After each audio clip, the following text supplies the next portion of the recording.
त्या काळात घरात सतत एकच चर्चा होती, कर्ज कसं फेडायचं. फोन वाजला की काळजाचा ठोका चुकायचा, नोटिसा, धमक्या आणि मनात सतत भीती. रात्री झोप येत नव्हती. देवघरात बसलो, हात जोडले पण शब्द नव्हते. थोड्या वेळाने एवढंच निघालं, स्वामी समर्थ आता मार्ग दाखवा. त्या क्षणी मनात एक विचार आला, उद्या त्या माणसाला भेट, ज्याच्याशी बोलायची हिंमत नव्हती त्यालाच. दुसऱ्या दिवशी भेट झाली, अपेक्षा शून्य, पण त्याने शांतपणे ऐकलं आणि म्हणाला, वेळ देतो, हप्ते कमी करू. हळूहळू गोष्टी जुळू लागल्या. एक जुन्या प्रोजेक्ट पुन्हा सुरू झाला. अडकलेले पैसे मिळाले, घर वाचलं, मान वाचली. स्वामी समर्थ म्हणतात, कर्ज पैशाचं नसतं, ते मनावरच असतं.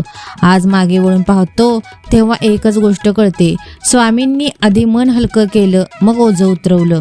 जर आज तुम्हीही कर्ज, ताण, अपमान यात अडकलेले असाल तर ही कथा फक्त ऐकू नका. एक क्षण थांबा आणि मनातून म्हणा, श्री स्वामी समर्थ. स्वामी समर्थ सांगतात, मार्ग बंद दिसला तरी मी दार उघडलेलं असतं.